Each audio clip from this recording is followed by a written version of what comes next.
This is the Therapy Chat podcast with Laura Reagan, lcsw-c. The information shared in this podcast is not a substitute for seeking help from a licensed mental health professional. And now, here's your host, Laura Reagan, lcsw-c.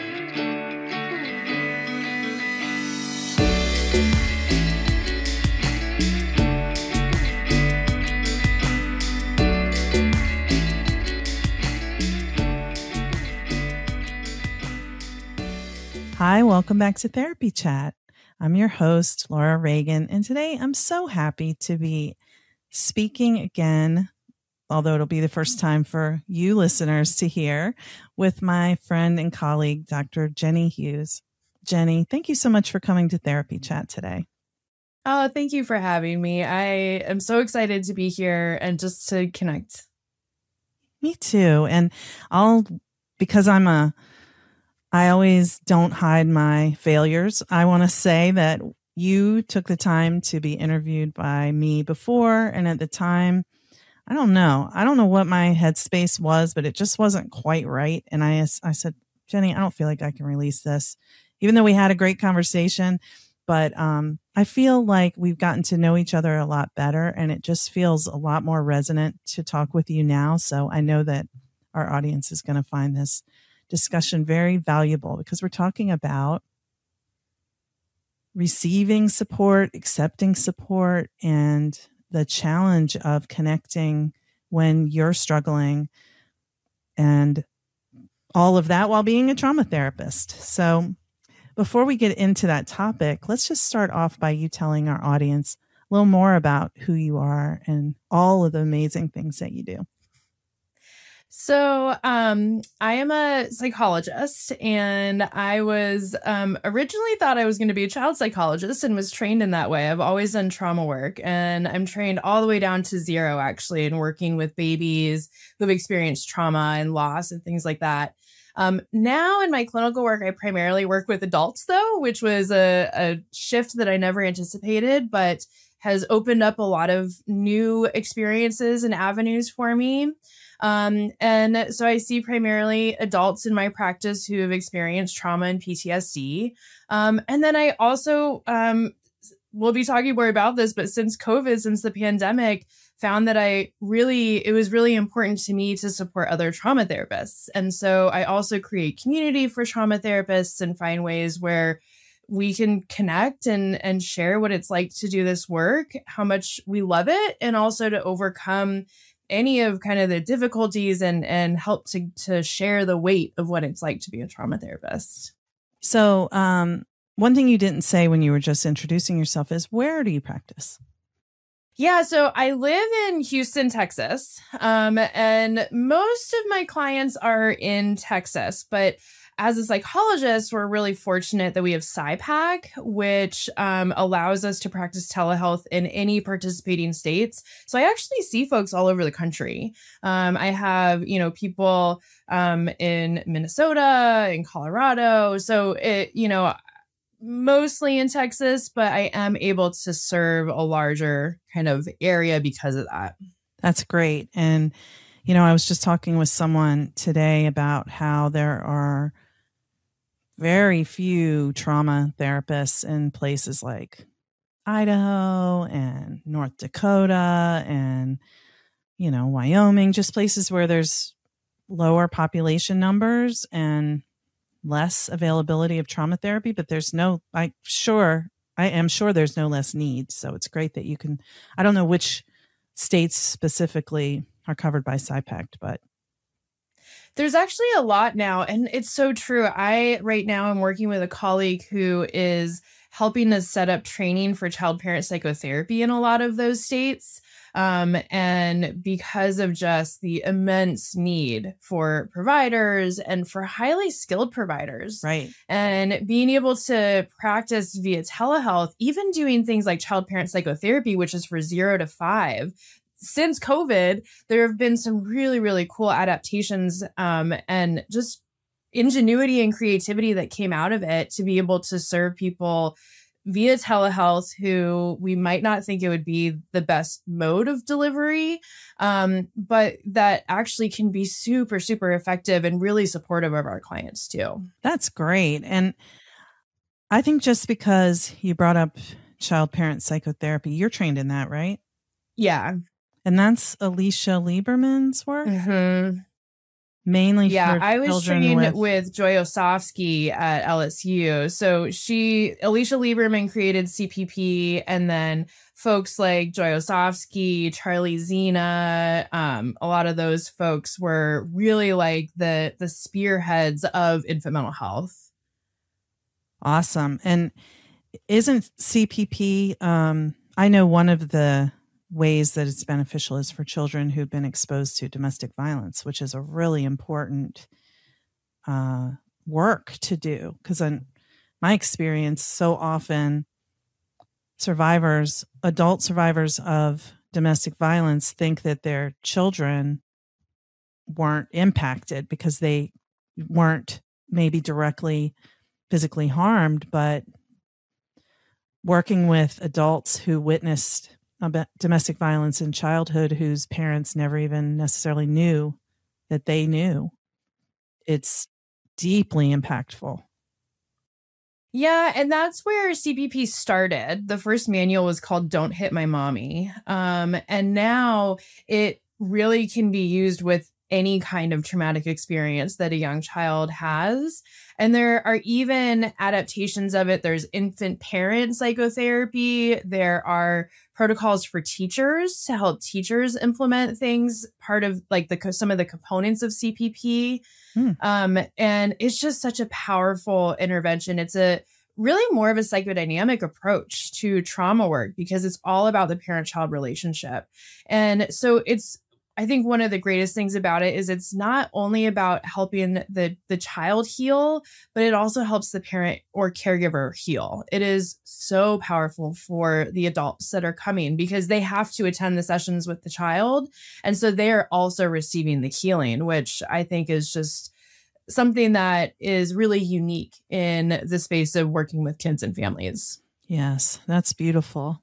And I just thank you for explaining that. I know that wasn't exactly what we were intending to focus on now, but I just wanted to ask. and it's an example of how trauma work is so, you mentioned the need for highly skilled therapists. Trauma work is such highly skilled work. It's so complex. There's so many aspects of it, layers, different ways to approach it.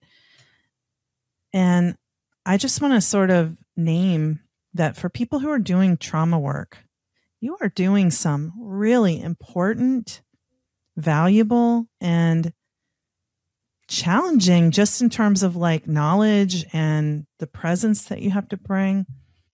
So I just wanted to give us all a shout out for that.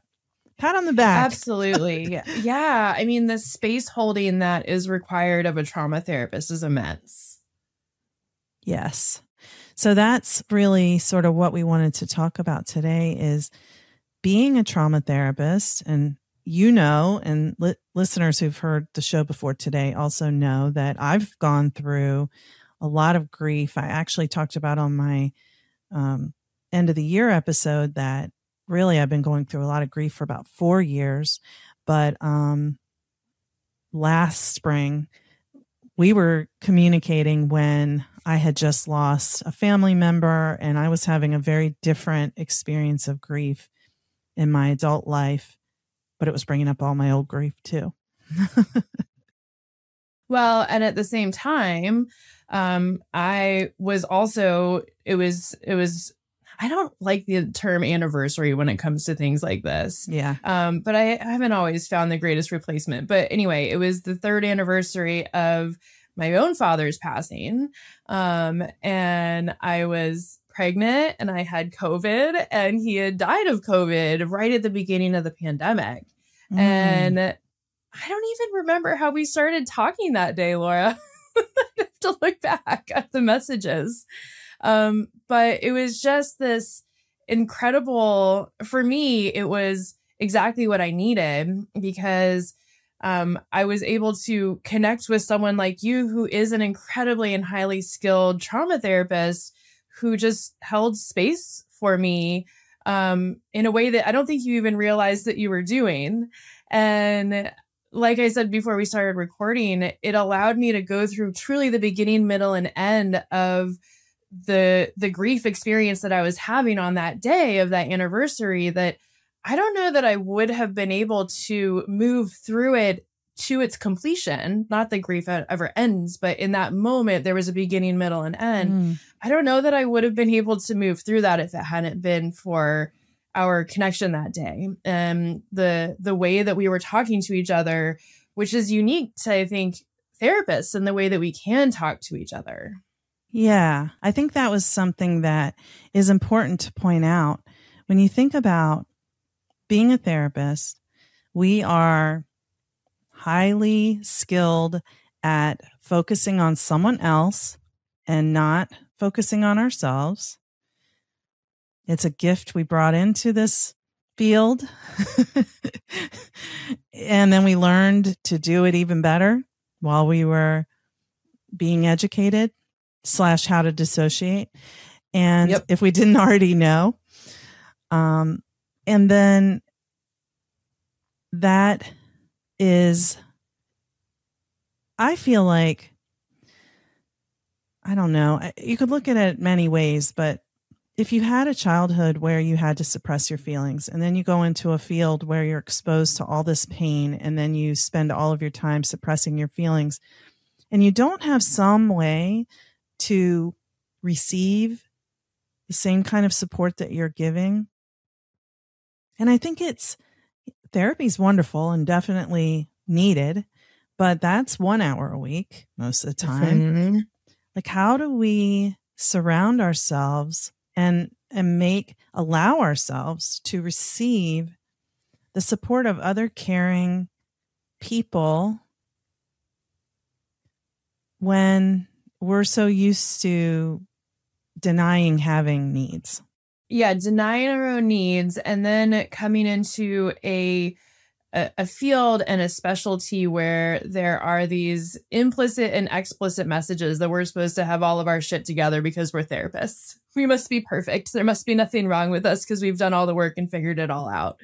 And or we came into this field with problems or our own baggage, then we're going to do harm to someone else. I got that message very clearly.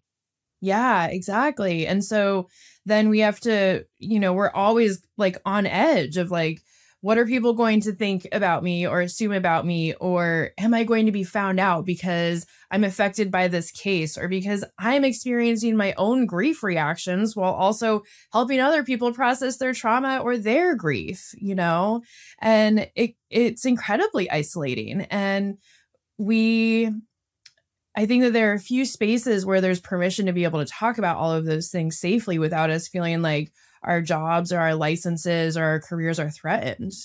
Yeah. And I will say that I'm sure you've noticed this because we're in some of the same therapist Facebook groups, but people will post some kind of question and they'll usually either be anonymous because they're afraid of being attacked or shamed for whatever they're expressing that they don't know about, or a vulnerable emotion that they're trying to get some support with.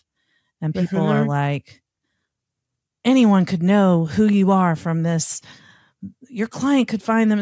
There's just so much judgment and criticism and demand for perfection that we do to each other, I think, out of fear. It's been hammered into us, and then we just perpetuate it onto each other and those who come after us in the field, which is very harmful. Yep.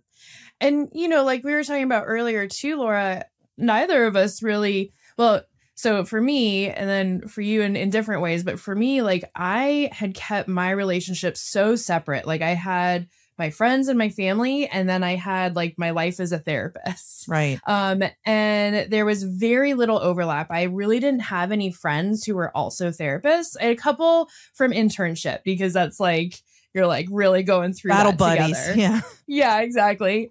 But that was it. And I felt like I had to be defended in that way, because if things from my past were found out, or, you know, whatever it might be, I really was afraid of what would happen to my career. And when COVID happened, and we all, you know, isolated even more, it was kind of more out of my, again, need to like help and give and take care. But I was asked to help create programming for like frontline workers, nurses and doctors and things like that at one of our hospitals here. And that's something that I had done prior in a different role. And I was happy to do that. And I was like, but wait, who's taking care of all of the mental health providers that I'm getting together to support these nurses and these doctors? And that set me on a course of then having new battle buddies kind of in therapists, of learning how to do these kinds of things and in growing together. And that being able to develop those relationships, those friendships with fellow therapists has been one of the most healing things in the past few years. Because we can talk about things in such different ways, and we're not therapizing each other, but we understand that we don't have to fix everything, that we can take deep dives and we can analyze things in safe ways and in supportive ways, which are not conversations that we can have kind of like with our friends or our family members who are not in this field. And it's been really healing for me to be able to connect with therapists in a new way like that. I agree. And one thing that we were talking about before we started recording, you mentioned how therapists are people who are comfortable going deep. And I know for myself that I find it very unsatisfying to communicate with people about really surface things. It's like, but what about what's really going on? You know, that's how I feel. And that again, probably comes from a childhood of things being brushed under the rug and not spoken about, secrets, and a sense that something's really happening that people aren't talking about that makes you feel really uncomfortable. So your radar for that is like heightened. Plus the fact that for myself, the friends that I surround myself with in my life outside of work have, you know, similar relational dynamics to the people I grew up with.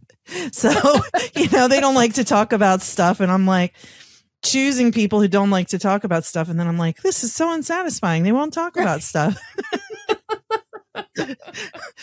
And then it doesn't keep repeating. I know. It's just so mysterious. And that's like, just that as an example. Like if we were talking and I was saying, oh, I'm so frustrated my friend won't open up, you know, and you're a therapist friend, you might say, you know, does that remind you of anything from when you were going, you know, like just gently showing something in a non-threatening way. Like, have you noticed a pattern? You know, I wonder if there's anything that you could do differently, not to therapize, but to support, just be like offering a perspective. So therapists know how to talk to people sensitively, hold the intensity, and allow the feelings to be there. And I think that was what happened in our interaction.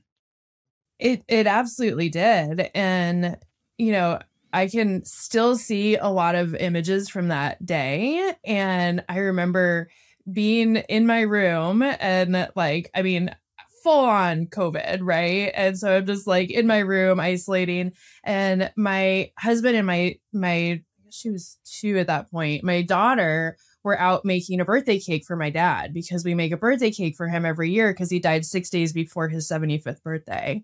And I was a mess in my room in my pajamas, curled up in bed. And it was the exact cathartic mess relief and release that I needed to have. And you held space for it and didn't need to change any of it. And were able to put words to it and allow me to be seen, even just through, we were just messaging on Messenger. Yeah. Like I was just reading your words, and no one else could talk to me like that on that day, you know, not because they're deficient, but just because they don't have that skill set. They don't have, also, I think it takes a lot of courage to hold space for people and a lot of bravery to know that it's okay for people to move through the beginning, middle, and end of those big feelings. And that's really a scary thing unless you can lean into it and trust that it's going to be healing. Yeah, it is vulnerable to hold space for someone and to take a chance on talking about the thing that could be unpleasant, that the other person might not want to talk about. I think that's why we avoid so often in our regular lives, oh, maybe I shouldn't mention that I know today's the day that their dad passed away.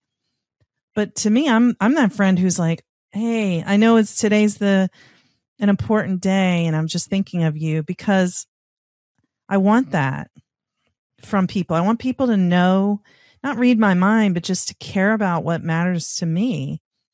And therapist friends are perfectly suited for that because, and really trauma therapist friends, especially because we understand what our work is like. We understand the real pain that people go through, and then we understand that it's okay to feel that and that it can get better and it doesn't have to be avoided, Yeah. And that by being able to move through that there is light there on the other end. And, for me, I talk a lot about vicarious resilience and that ability to soak up all of the glimmers that we get to notice and experience with our clients and in our work. And oftentimes the greatest glimmers are at the end of that really dark tunnel. And there's glimmers along the way too, but like in EMDR, a lot of times we use this metaphor of being on a train, and you just have to, that's where the phrase like go with that comes from. You just have to go with it and you have to watch kind of what's happening.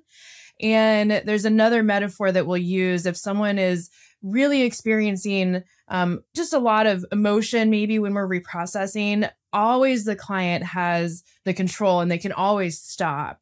And sometimes we'll talk to them about, we can stop, but then we're stopping in the middle of the tunnel. And we might have to actually start back at the beginning of the tunnel. And somehow we got to get through the tunnel to the other side. And so being able to see that process and then emerge on the other side of that tunnel is incredible, but it takes a lot of bravery and space holding and silence sometimes. I notice for me with clients, when I want to talk a lot, I'm like, okay, shut up, Jenny. Like it's my own, nerves and sometimes adrenaline and the desire to fix things. And I'm like, just stop. and hold that space, because that's where so much healing happens. And then we can pick up that vicarious resilience. Beautiful. And what they say in brain spotting is, wait, why am I talking? Oh, I love that. Instead of shut up, Jenny. It's almost so much kinder. But I get what you mean. And, I love what you said about the tunnel, because this is so synchronistic that I also talked about that at my end of year episode just like 2 weeks ago, that when you are in that place where you're getting closer and closer to that painful material, it's so dark and it is a tunnel. And look, it's like, it feels like a tunnel, but you don't necessarily know that there's an end to it. It can just feel like you're going into a black place. It's an endless black hole. And really it's a path. And, around that bend up ahead, there's a tiny bit of light, and you're going to eventually see it if you can trust yourself and the therapeutic process enough to keep going, not to override your system telling you it's too much, it doesn't feel safe, but to trust that if you keep going, that there is an end there. Right, exactly. And I think that trust, the therapeutic relationship has so much to do with that for our clients, and same in our personal relationships. And so, even last April when we were messaging, you and I were building trust in our relationship. And it takes a lot of trust to be able to do that kind of work in therapy and in our relationships. And, back last April, you and I were still building trust. And at the same time, I think that there's this magic in certain relationships and with certain people where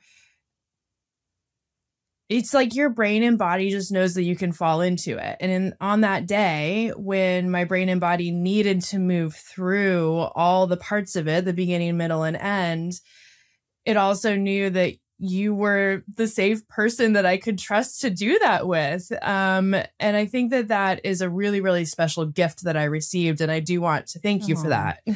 Well, you're welcome. And I'm thankful that you received that way. I remember feeling very connected when we were communicating. I remember thinking, wow, I'm really getting to know Jenny now. And it felt like our relationship was developing in that experience. And that, because I remember saying, like, now we're friends at the end. But I want to name too that I was in such a vulnerable state. My grief reaction was so big, and I was not willing to disregard it, even though I was getting a lot of messages from other people in our families in my husband's family, that this isn't, nobody wants to see a lot of emoting, can you? And again, familiar message from my earlier years anyway, but because I was refusing to not be grieving and I was just letting it, I was like, I'm not going to interrupt this because that's just going to make it worse. So I had to let down my guard a lot to allow the vulnerable question and to take a chance with someone I really didn't know that well and say, like, I remember I asked you your dad's name, and then when you had the baby, you sent me a picture and everything. It was just, it's like that weaving process of trust and building trust through allowing yourself to be vulnerable. Maybe you having COVID, you just didn't have it to be defended, All those walls, all the cement fell out of them. And that too is a gift, right? I know for myself that, like, we always have so much work to do. And I know that I still have work to do for myself around the ways that I guard and protect my own brain and body. And so that day of having COVID and being pregnant and having it be that third year mark, all of those walls were kind of down because my resources were tapped. And that's what I needed, I think. Right. So there's a message about, I always quote my therapist and I always have to say that I'm quoting him, but it's like, it kills me to say this, I swear. But he's like, allow yourself to fall apart. And I'm like, no. Right? No, that is unacceptable. I have to keep it together. And just seeing my reaction to the idea of allowing myself to not be able to handle everything by myself, that hyper individuality that makes us think, if I have a problem, it's up to me to figure it out. I can figure it out. I've had to figure everything out before. Yet we're doing that within the context of developmental trauma and basically being like a child who's wearing adult clothes and trying to figure out adult problems without the capacity of an adult's, perspective, because, it's a black and white. Well, let's see, my options are give up or be a failure, well, come on, surely there's more options than that,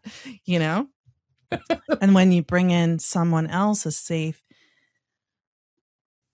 a nervous system that can co-regulate with you and make it possible to consider other perspectives, you don't have to figure it out yourself. And then suddenly there's much more availability of possibility, and you realize that you're not alone. Yeah, exactly. And then you do get to go through that healing process and come out on the other side of that tunnel. Exactly. So let's I would like to invite you to say a little bit more about that whole beginning, middle, and end, because some people might be like, but wait, what is she exactly referring to? I need to know about that. Well, I'm going to get a little bit psychologist-y honest for a minute. Some of it comes out of some research that I was exposed to in the past couple years, just about, for us, managing our own vicarious trauma and secondary traumatic stress. Brian Miller, for anyone who's interested, Reducing Secondary Traumatic Stress. This is like my go-to book for lots of things when it comes to supporting myself and other trauma therapists and helpers and healers. And in there, he talks about how there's some research that showed that on a chemical level, emotions actually only last for about 60 to 90 seconds. That does not mean that that is how we experience them, because once we start to feel sad or mad or scared, then our brain starts going. And it's our brain that, especially the thoughts that we're having and the reactions, whether they're conscious or not, that then keep the experience of the emotion happening. And one thing that can be really helpful, whether it is for us as trauma therapists or anyone who's listening, is to find ways to allow our brain and body to metabolize our emotions and to allow them to have their own beginning, middle, and end. And one exercise that he recommends and that I love doing with people is a visualization of watching a fire burn. And the fire is representing your emotion, or it can be an image or a physical sensation, whatever is really most prominent for you and is feeling the most distressing. And it really is about imagining that thing as a fire in front of you and watching the fire burn out. We can't turn our back on it, because then some wind can come along and spread it, right? We don't want to add more wood to the fire, because then it's going to get bigger and bigger. So that means we don't want to avoid it, because then, it can spread. We don't want to be continuing to ruminate on it, because then it's going to get bigger and bigger. When we allow that emotion to metabolize in our brain and body and trust that our brain and body knows what it's doing and watch the fire burn out and turn into ash, it can be a really powerful experience of having that beginning, middle, and end. For people who are helpers and healers, it can be helpful. Let's say we have a really tough session, or, we learned about something that was really upsetting that happened to a client. And when we're trying to release some of that, to allow it to not cling at the end of that session or the end of the day, we can use that visualization and listen to our brain and body, feel it start to kind of decompress and regulate as we're watching that fire burn out. Same for our own emotions. On that day when you and I were messaging, you were kind of co-regulating with me in that way. So I didn't have the resources to do any exercise like that. But if I did, that could have been something helpful for me to check in with the things that were going on in my brain and body, and to just sit with it, not to do anything, just watch it burn out. Yeah. So that gives us the beginning, middle, and end. Yeah. And I feel like what I've learned about that is the idea that, it's here, and then it kind of is going to have a peak of intensity in the middle. And that's usually the point where we try to shut it down. So we try to shut it out some way, whether it's muscle tension, whether it's, I don't want to think about this, you're pushing it away, you distract yourself, you do something else to self-soothe. Meanwhile, if we could tolerate it when it gets to its peak intensity, which usually we need someone else's regulating nervous system to help us be able to tolerate it, what couldn't be tolerated before, if it's a trauma reaction, then it can go over that peak. And then it actually, I'll do in the camera, it goes up and then it goes down, and you actually get this experience of being able to integrate that experience instead of it's just stuck and it keeps coming back up because it needs to be metabolized, but it's never getting to go to completion.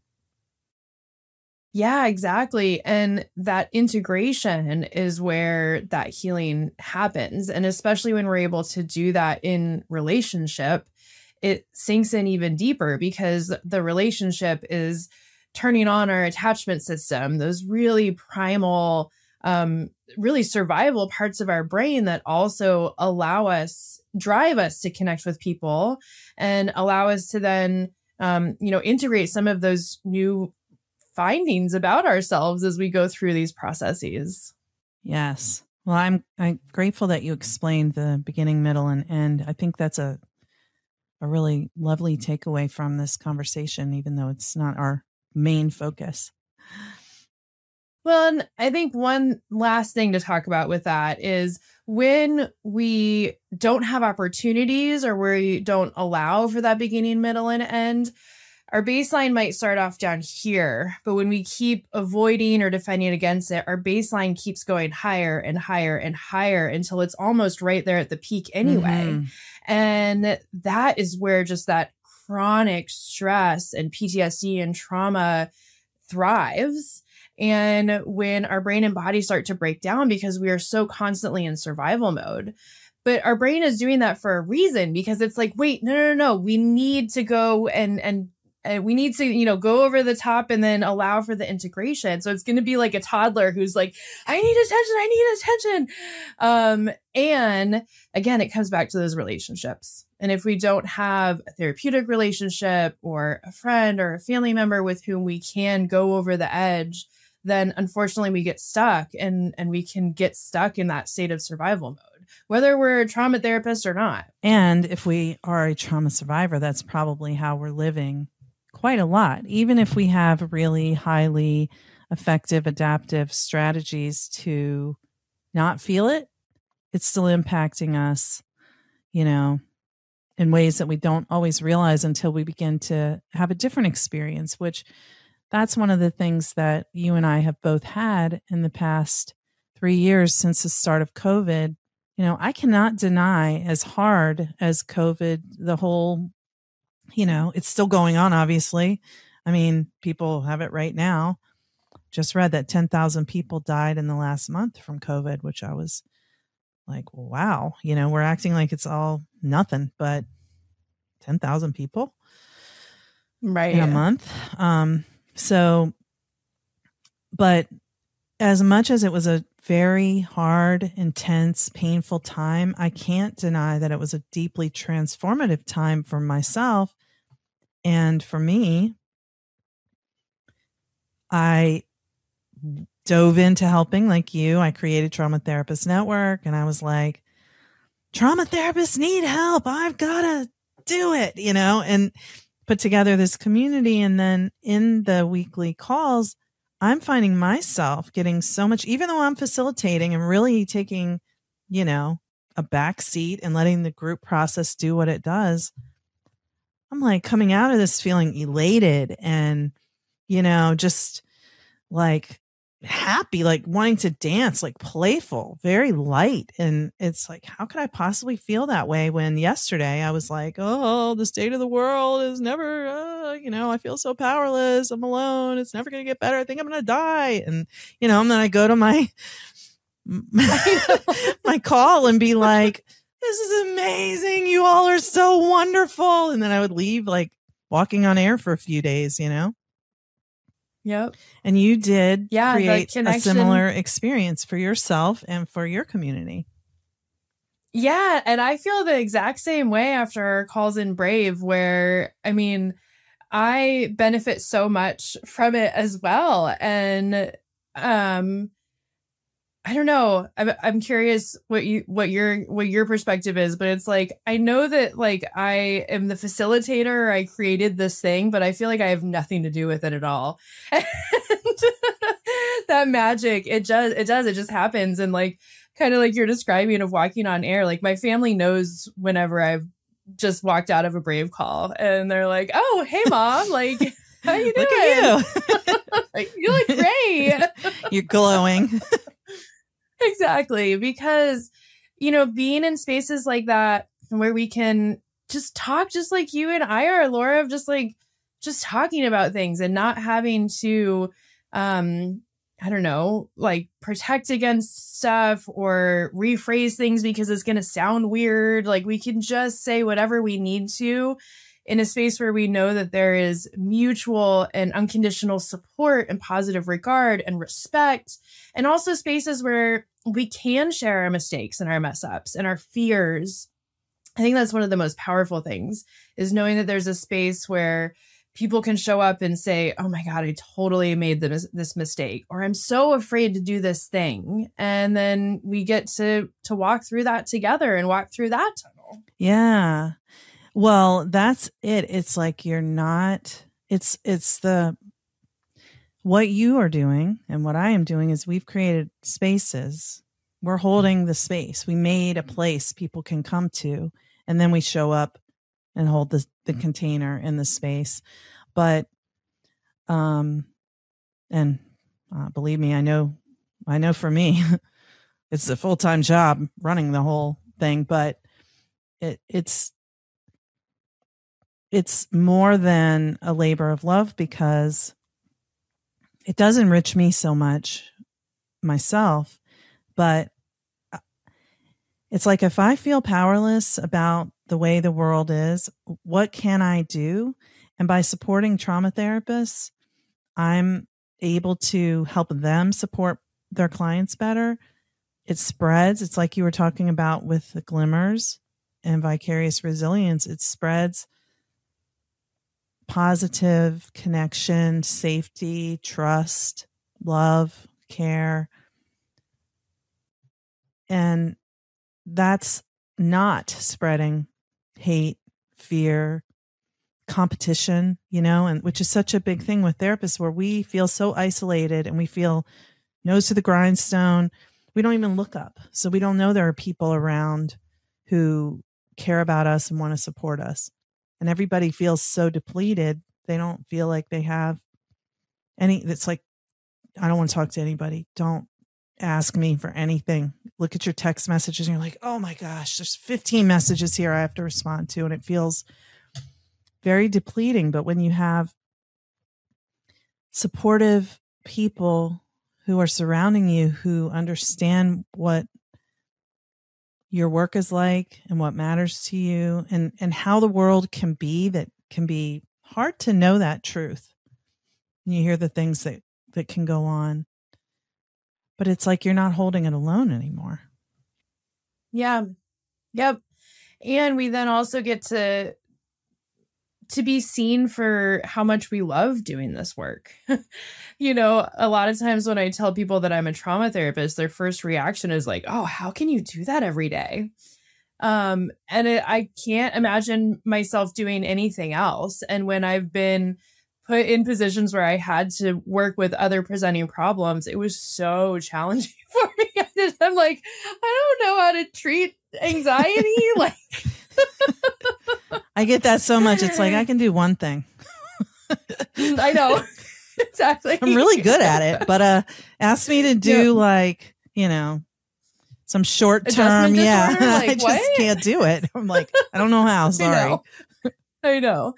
And that's because we love this work, and because we get to witness the glimmers and the vicarious resilience, we get to see people get better from trauma, and it never erases the trauma, but we get to see people reclaim their lives, which I think is a really unique thing in the mental health space, because not every specialty gets to witness that and walk on these journeys with Oh, that's so true. I think that's really the crux of why I love trauma work so much. I think people are like, you like that? And I'm like, no, I love it. Like, I'm obsessed with it. I'm fascinated by it. It's endlessly interesting how our brains and bodies work, and the ways that we can, adapt and overcome, and then grow and heal, in ways that we never dreamed were possible. So knowing that can happen and having experienced it myself, it's a joyful thing to do this work, because you come into it knowing, I know this person's suffering a lot right now and it's really awful what they've been through, but I also know that they're going to feel so much better. And, they don't know it yet, but I know they are going to, and I know how to help them get there. And that is like, what could be better, Right. Exactly. Exactly. So don't you? Our love letter to trauma work. I know. I was going to say, don't you sometimes use like the trauma nerd phrase? Yeah. So I just have very much revealed myself to be a trauma nerd in case anybody didn't already realize that. I never would have guessed that about you. Well, my secret's out. Yeah, right. Well, Jenny, will you tell people, I know we have to stop, but will you tell people a little bit more about Brave? Because you didn't really explain what it is, and I want people to know. Yeah. So Brave, the Brave Trauma Therapist Collective, is the online community membership that I've created for trauma therapists. And it's very similar to the Trauma Therapist Network in that we have weekly calls, we have an online like member area and forum where we're able to support each other asynchronously. We've got lots of different kinds of content and guest speakers to support each other. And it just is another space where trauma therapists can gather and find each other and be able to show up as their whole selves and get the support that they deserve. So it again is called the Brave Trauma Therapist Collective. And the best place to find more information is just at braveproviders.com. Okay. It's beautiful. And, there's never too many, goodness knows, there's never too many places to gather and support one another. And, I want trauma therapists to thrive, and it doesn't have to be through my community. I just want everybody to get what they need. And so I'm so glad that you're offering that. And I know you're very passionate about it. And so thank you for telling us about it now. And so is that the best place to find everything you're doing, or do you have another website that you want us to? Yeah, that's the best place to find everything that I'm doing. Because clinically, my website is jenniferhughesphd.com. So that's where people can find something, information about the clinical work that I'm doing. But braveproviders.com is probably the best place to find stuff. You threw me off when you said Jennifer. I've never thought of you as Jennifer. You're Jenny to me. I'm not Jennifer. So funny that you say that, because I'm Jenny, but on a lot of my paperwork it says Jennifer, and then I just went with that because that's what it says on my license. But then anytime someone calls me Jennifer, I'm like, you don't know me. Who are you talking? You do not know me. I swear, when you started to say Jennifer Hughes, I thought you were going to say, I was going to say, do you work for someone named Jennifer? You work in a group practice? I thought you have your own practice. Really, that's funny. I know, isn't it? I love that you had that reaction, because that's how I feel internally. Like, it's my official name, but I'm a Jenny. Like, who's Jenny? Oh, me? Oh, never mind. I know, exactly. Oh, that's me. That's my big girl name. Exactly. Yeah. Well, whether you're Jennifer or Jenny, you're doing amazing work out there in the world, and I'm so grateful again that we've developed the friendship that we have, that I know will continue to grow.